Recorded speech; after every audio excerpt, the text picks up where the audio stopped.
তোরা তোরা ঠিক করছিস না একদম। এই এই পাপের শাস্তি তোরা ঠিক পাবি।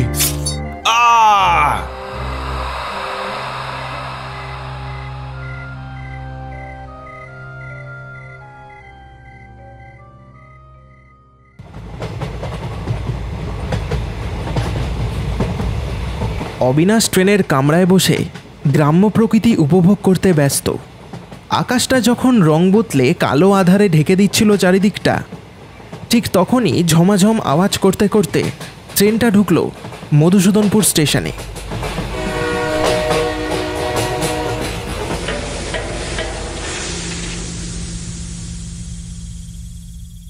অবিনাশ ট্রেন থেকে নেবে একবার চারিপাশটা চেয়ে দেখল। ওহ, কোমরটা ধরে গেল। সেই কখন ট্রেনে উঠেছি। ট্রেনটা যদি ঠিক সময় মতো আসতো তাহলে আরও আগে এসে পৌঁছাতাম এখানে। এবার এই ওষুধগুলো ঠিকঠাকভাবে ডেলিভারি করে ভালোয় ভালোয় বাড়ি ফিরতে পারলে হয়। অবিনাশ ওষুধের একটা ছোট কোম্পানিতে কাজ করে।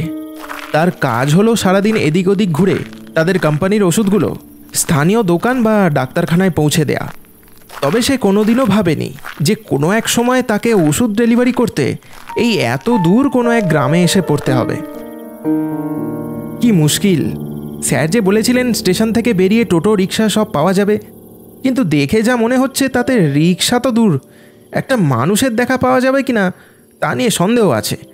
যাই দেখি, ওদিকটা একবার যাই, যদি কিছু চোখে পড়ে। অবিনাশ হেঁটে স্টেশন চত্বর ছেড়ে বেরোলো।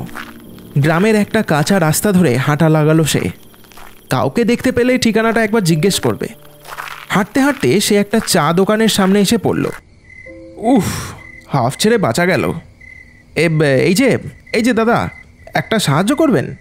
আমাকে আমাকে আমাকে এই ঠিকানাটা একটু বলে দেবেন। আমি আসলে অনেক দূর থেকে আসছি, এখানকার রাস্তাঘাট সেরকম কিছুই চিনি না।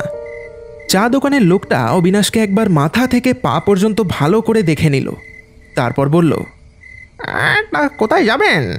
না বললে কি করে বলবো? হ্যাঁ হ্যাঁ, আসলে আসলে আমি এই যে এইখানে যাব। অবিনাশ লোকটাকে একটা চিরকুট দিল।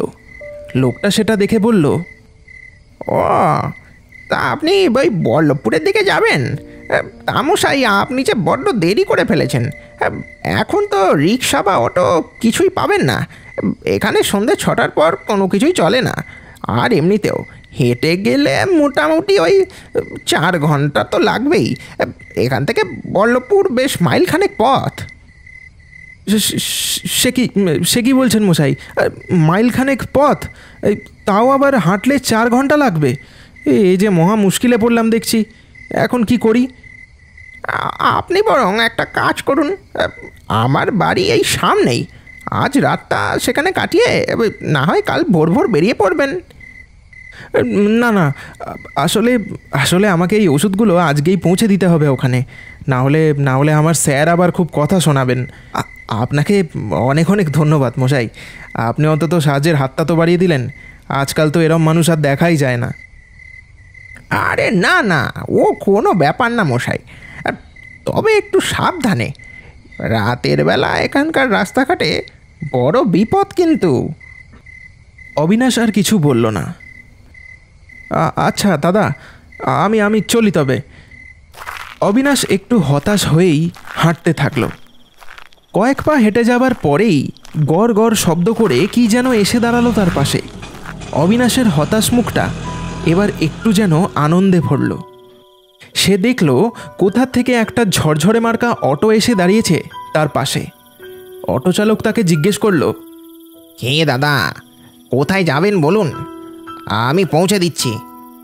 বলেই লোকটা একবার অবিনাশের হাতে থাকা সুটকেসটার দিকে তাকিয়ে একবার যেন মুচকি হাসল।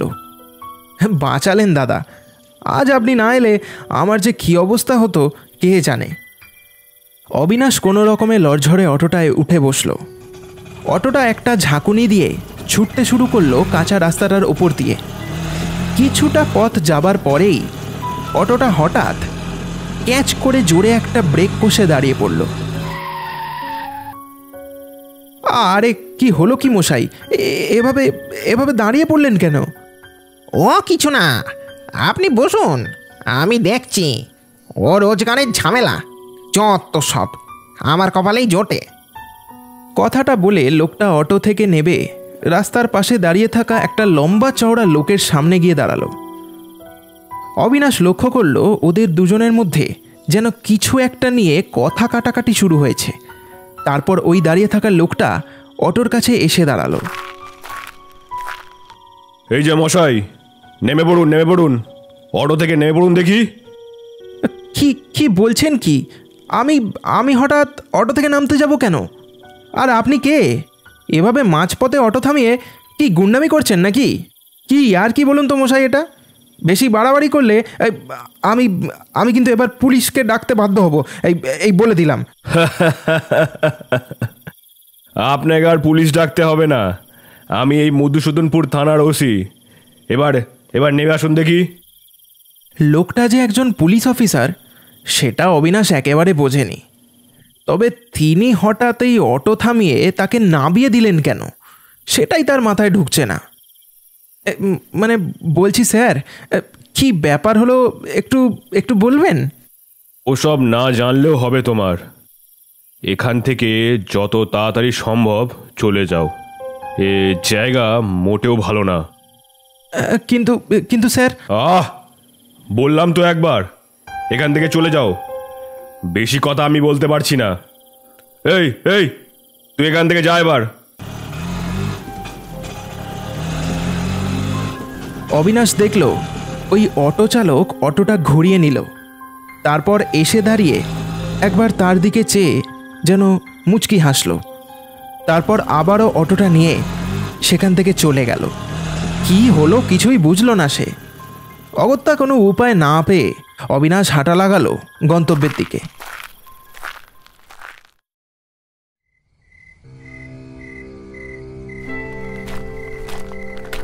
রাতের আধারে চারিদিক কালো কুচকুচে অন্ধকারে ঢেকে গেছে।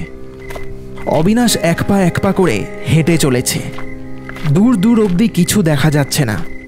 যেদিকেই চোখ যায় শুধু তাল আর নারকোল গাছের সারি আর জমাট বাঁধা অন্ধকার। থেকে থেকে যেন মনে হয় ওই তাল নারকোল গাছগুলোর ফাঁক দিয়ে কারা যেন লুকিয়ে লুকিয়ে তাকে দেখে যাচ্ছে। কি বিপদে পড়লাম এবার, এবার কি করব? আজ রাতের মধ্যে বল্লভপুরে পৌঁছে গেলেও ফিরে তো আসাই যাবে না। কি কুক্ষণে যে আজ এখানে এসেছিলাম কি জানি। অবিনাশ এসব ভাবতে ভাবতে হাঁটছিল, এমন সময় একটা লোক এসে তার পথটা আটকে দাঁড়ালো। লোকটার মুখটা গামছা দিয়ে ঢাকা, হাতে তার একটা মস্ত বড় ছোরা। দেখেই ভয়ে অবিনাশ একটা ঢোক গিলল। ব্যাস ব্যাস, এবার এবার এক পাও নড়বি না এখান থেকে। তোর কাছে যা আছে সব দিয়ে দে। এটাই বাকি ছিল মনে মনে ভাবল অবিনাশ। এবার আর রক্ষে নেই। এই অচেনা নির্জন জায়গায় ডাকাতের খপ্পরে পড়েছে সে। এভাবে কাপুরুষের মতো দাঁড়িয়ে দাঁড়িয়ে সে তো আর ডাকাতের হাতে মরতে পারে না। কি হলো কি? কথা কি কানে যাচ্ছে না নাকি? টাকা পয়সা সোনা দানা যা আছে সব দে, না হলে না হলে এই ছোড়াটা দিয়ে তোর পেট ছিঁড়ে দু ফাঁক করে দেবো। বিশ্বাস করুন, আমার কাছে সোনা দানা কিচ্ছু নেই। এই অল্প কিছু টাকা আছে, সেগুলো আপনাকে দিলে আমি যে আর বাড়ি ফিরতে পারবো না। ওই ব্যাগের মধ্যে কি আছে? হ্যাঁ, ওই ব্যাগটা আমার চাই। আপনি আপনি যা ভাবছেন তেমন কিছুই না। এ ব্যাগে সোনা দানা কিচ্ছু নেই। এই ব্যাগে কিছু যাবতীয় ওই ওষুধপালা আছে, এর বেশি আর কিছুই নেই। তবে রে, আমার সাথে চালাকি? তারা দেখাচ্ছি মজা। ওই ব্যাগটা আমার চাই। এই বলে লোকটা আস্তে আস্তে এগোতে থাকলো অবিনাশের দিকে। অবিনাশ আর কোনো কিছু ভাবল না, দৌড়ে পালালো ওখান থেকে। তারপর হাঁপাতে হাঁপাতে সে একটা জায়গায় দাঁড়িয়ে পড়ল। ভালো করে চেয়ে দেখে তার যেন বুকে এবার একটু বল এলো।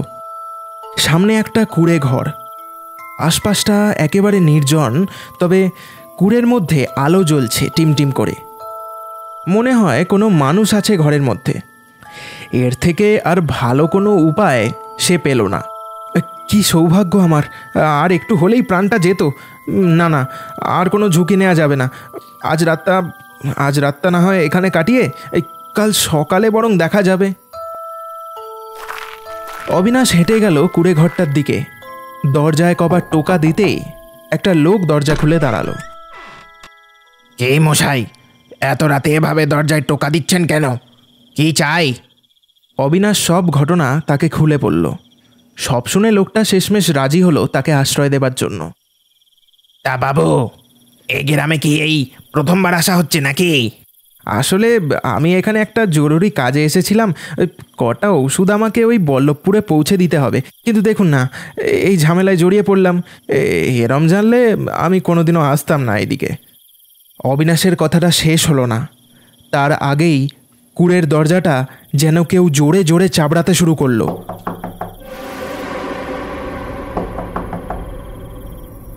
আরে কি হলো কি হে?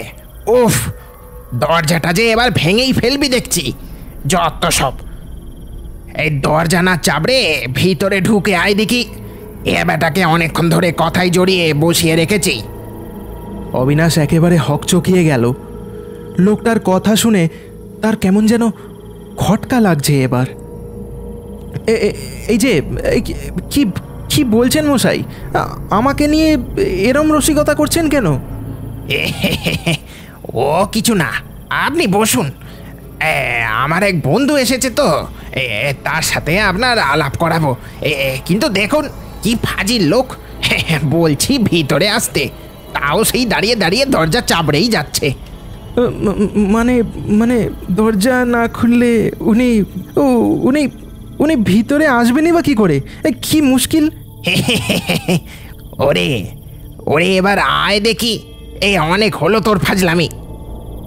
এরপর অবিনাশ যেটা দেখল সেটা দেখে তার আত্মারাম খাঁচা ছাড়া হলো।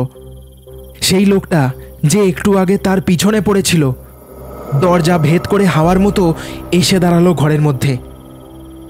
তারপর মুখের ঢাকাটা সরিয়ে তাকালো অবিনাশের দিকে। কি দাদা, চিনতে পারলেন আমাকে? আপনি আপনি আপনি তো সেই... হ্যাঁ, আমি সেই অটো চালক। ওই বেটা ওসি আজ আমার হাত থেকে বাঁচালো একে, না হলে তখনই একেবারে নিয়ে আসতাম এখানে। কি হচ্ছে এসব? আমি যে কিছুই বুঝতে পারছি না। তোমরা কারা? আমার থেকে কি চাও তোমরা? হঠাৎ ওই অটো চালক আর ওই লোকটা অবিনাশের সামনে এসে দাঁড়ালো। তারপর আস্তে আস্তে তাদের শরীরটা যেন পাল্টে গিয়ে এক অপদেবতার রূপে পরিণত হলো। অবিনাশ এতক্ষণে বুঝতে পারল এরা কারা। এরপর সে দেখল তার হাত দুটো কেউ যেন বেঁধে ফেলেছে, পা দুটো কোষে দড়ি দিয়ে বাঁধা। তারপর হঠাৎ তার চোখ গেল ঘরের একদিকে, একটা স্ট্রেচারের মতো কিছু, তার ওপর পড়ে আছে আস্ত একটা নরকঙ্কাল। আশপাশের মাটির ওপর পড়ে অজস্র হাড়ের টুকরো। অবিনাশের বুকটা এবার যেন ঠান্ডা হয়ে গেল। ভয়ের চোটে শরীরটা যেন বরফের মতো জমে যেতে থাকলো তার। এবার কে বাঁচাবে তোকে?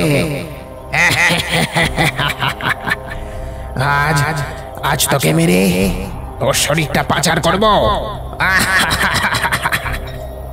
এরম জোয়ান ছেলের শরীর বাজারের অনেক দাম। হ্যাঁ, কিন্তু তার আগে ওই ব্যাগটা আমি জানি ওর মধ্যে প্রচুর সোনা দানা টাকা আছে। কি বলছো কি তোমরা? আমাকে দয়া করে ছেড়ে দাও। আমি তো তোমাদের কোনো ক্ষতি করিনি। তবে তোমরা আমাকে... চুপ! তখন ভালোই যদি ওই ব্যাগটা আমাদের দিয়ে দিতিস, তাহলে আর এটা দেখতে হতো না তোকে। এবার যে কোনোভাবেই আমরা তোকে ছাড়বো না। কেউ বাঁচাতে পারবে না তোকে। এই বলে ওই দুটো অশরীরী এগোতে শুরু করলো অবিনাশের দিকে। আজই তার শেষ দিন, তাকে এদের হাত থেকে আর কেউ বাঁচাতে পারবে না। হঠাৎ কেউ যেন তার হাত পায়ে বাঁধা দড়িগুলো খুলে দিল, তারপর জোরে একটা ধাক্কা মারল ওই দুটো লোককে। ওই অটো চালক আর ওই লোকটা ছিটকে গিয়ে পড়ল মাটিতে। অবিনাশ অবাক হলো, তারপর চেয়ে দেখল ওই পুলিশ অফিসার যে তাকে তখন ওই অটো থেকে নামিয়েছিল। তবে তাকে দেখেও এখন স্বাভাবিক বলে মনে হচ্ছে না। মুখটা কেমন যেন ফ্যাকাশে, যেন তার শরীরে প্রাণ নেই, চোখগুলো অস্বাভাবিক রকম লাগছে। স্যার, আপনি? হ্যাঁ হ্যাঁ, আমি। কি করতে এসেছিলে এখানে? বারবার তো আমি তোমাকে এভাবে বাঁচাতে পারবো না। এখন এখন পালিয়ে যাও এখান থেকে। এদের আমি দেখছি। কিন্তু কিন্তু এসব হচ্ছেটা কি? এরা কারা? আর আর আপনার এই অবস্থা হলো কি করে? আহ, বড্ড বক বক করো তুমি। এইসব কথা বলার সময় এখন না। যে কোনো সময় ওরা আক্রমণ করতে পারে, তখন কিন্তু আমি কিছু করতে পারবো না। এখন এখন পালাও এখান থেকে বলছি। ওই অফিসারের কথা শেষ হতে না হতেই ওই দুটো অশরীরী তার ওপর ঝাঁপিয়ে পড়ল। একদিকে ওই অফিসার আর অন্যদিকে ওরা দুজন। ওদের মধ্যে এখন ভয়ানক ধস্তাধস্তি শুরু হয়েছে। এই এই এই এই ওই ছেলেটাকে ধর, ওই ছেলেটাকে ধর তুই। আমি আমি বেটাকে দেখছি। ওই ছেলেটা যেন এখান থেকে এই পালাতে না পারে একদম। আমি তা হতে দেব না। অনেক জ্বালিয়েছিস তোরা। নিরীহ মানুষদের আর ক্ষতি করতে দেবে না এই শিবশঙ্কর নাথ। তোর জন্য আমাদের এই অবস্থা। আজ তো কেউ সাহায্য করব। আগে আগে আগে আগে ওই ছেলেটাকে মেরে ওর শরীরটা পাচার করি, তারপর তোর মুখটাও বন্ধ করব। এই ভয়ানক দৃশ্য দেখে অবিনাশ আর এক মুহূর্ত দাঁড়িয়ে থাকলো না ওখানে। হঠাৎ গোটা ঘরের মধ্যে কিভাবে যেন আগুন জ্বলে উঠল। অবিনাশ চোখ বন্ধ করে ঘর থেকে কোনো রকমে দৌড়ে বেরোলো। তারপর দৌড়তে থাকলো সোজা স্টেশনের দিকে।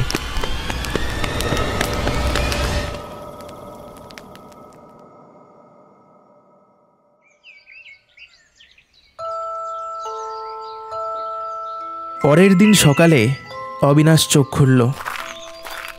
তাকে দেখে একটা লোক এসে দাঁড়ালো তার সামনে। এনাকে তো খুব চেনা চেনা লাগছে। ও হ্যাঁ, ইনি তো সেই কালকের চা দোকানের লোকটা। অবিনাশ ভালো করে চেয়ে দেখে বুঝল সে কিভাবে যেন কাল রাতের পথে সেই ফেলে আসা চায়ের দোকানে ফিরে এসেছে। এই নিন বাবু, চা খান। অবিনাশ চায়ে একটা চুমুক দিয়ে সব ঘটনা লোকটাকে খুলে বলল। ভোরবেলা যখন দোকান খুলতে আসি তখন দেখি আপনি অজ্ঞান হয়ে দোকানের সামনে পড়ে আছেন। এই কোনো রকমে আপনাকে তুলে এই বেঞ্চিটায় শুইয়ে দিলাম।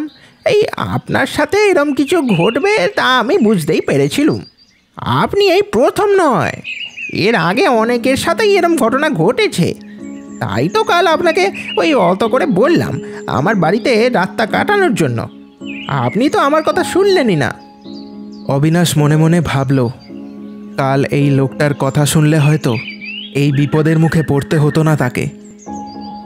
ওরা ওরা কারা ছিল আর আর আমাকে কেন আক্রমণ করতে এসেছিল? আমি তো সেটাই বুঝতে পারছি না মশাই। আজ থেকে 10 বছর আগে এ গ্রামে দুটো লোক বাস করত। দুজনেই ছিল বড় খুনি। একজন অটো চালিয়ে লোক তুলে তাদের অপহরণ করে নিয়ে যেত কোনো একটা গুপ্ত কুঠিরে। তারপর তাদের থেকে সব টাকা পয়সা সোনা দানা ছিনতাই করে সে আর তার এক সাথী মিলে ওই ওই ওই নিরীহদের প্রাণে মেরে তাদের শরীরের প্রতিটা অঙ্গ কেটে টুকরো করে বাইরে কোনো বড় মাথাকে পাচার করে দিত। পুলিশ অনেক তাদের আটকানোর চেষ্টা করে, কিন্তু কিছুই ফল হয়নি তাতে। একদিন এক সৎ আর কঠোর পুলিশ অফিসার এই শিবশঙ্কর নাথবাবু বদলি হয়ে আসে এই গ্রামে। সে এসব জানতে পেরে তাদেরকে পাকড়াও করার সিদ্ধান্ত নেয়। কিন্তু সে তাদের ধরতে গিয়ে নিজেই মারা পড়েন ওই ওই ওই দুজনের হাতে। এরপর বেশ কিছুদিন কাটলো। তারপর হঠাৎই একদিন রাতে শোনা গেল যে যেই গুপ্ত জায়গাতে তাদের এই বেআইনি কাজের আড্ডাটা ছিল সেখানে নাকি হঠাৎ আগুন লেগে গেছে। গোটা জায়গাটার সাথে সাথে ওই দুজনও জ্যান্ত পুড়ে মরেছে সেখানে। এরপর অবিনাশ যেন আস্তে আস্তে সব কিছু বুঝতে পারল। এই লোকটা যেই অফিসারের কথা এইমাত্র বলল, সেই কাল রাতে এসে তাকে ওই অশরীরীদের হাত থেকে বাঁচিয়েছে। আর যেই গুপ্ত কুঠির কথা বলল, কাল রাতে হয়তো অবিনাশ সেখানেই গিয়ে পড়েছিল। তবে কি এই ভৌতিক কাণ্ডর পিছনের আসল রহস্য এটাই? একদমই ঠিক বলেছেন বাবু। যবে থেকে ওরা ওভাবে জ্বলে মরেছে ঠিক তবে থেকেই এরম ভুতুরে কাণ্ড শুরু হয়েছে এই গ্রামে। ওই দুই শয়তান আজও কোনো কাউকে একা পেলে ছাড়ে না। তবে প্রতিবারই শোনা যায় কোনো এক লোক এসে নাকি সবাইকে বাঁচায় ওদের হাত থেকে। হয়তো শিবশঙ্কর বাবুই হবেন।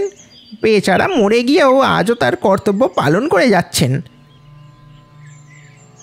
তবে ওদের গুপ্ত আড্ডায় আগুন লাগাটা এখনও ঠিক বুঝলাম না। কোনো জায়গায় কোনোদিন এভাবে আগুন লাগে নাকি? নিশ্চয়ই এই গ্রামেরই কোনো লোক হয়তো। না বাবু না, ওই অফিসার মারা যাবার পরই এই গ্রামের প্রতিটা লোক ওদেরকে খুব ভয় পেয়ে চলতো। গ্রামের কোনো লোক ও সাহস করবে না। তবে হ্যাঁ, এই অনেকের মুখে শোনা যায় যে ওই অফিসারের আত্মাই নাকি মরে গিয়ে ওদের ওভাবে পুড়িয়ে মেরেছিল। কথাটা কতটা সত্যি আমি তা জানি না বাবু, সবই ওই লোকের মুখে শোনা আর কি। অবিনাশ এসব শুনে তার মাথাটা আর ঠিক রাখতে পারল না। তবে সে যে বেঁচে ফিরবে এটা সে ভাবতেই পারেনি। কাল হয়তো শিবশঙ্করবাবু না আসলে সে আজকের সকালের সূর্যটা আর দেখতে পেত না। দূরের স্টেশনে ট্রেনটা একটা হুইসেল মেরে ঢুকলো। ওষুধ আর ডেলিভারি দেয়া হলো না তার। তবে এবারের মতো সে বেঁচে বাড়ি ফিরছে, এটাই যথেষ্ট।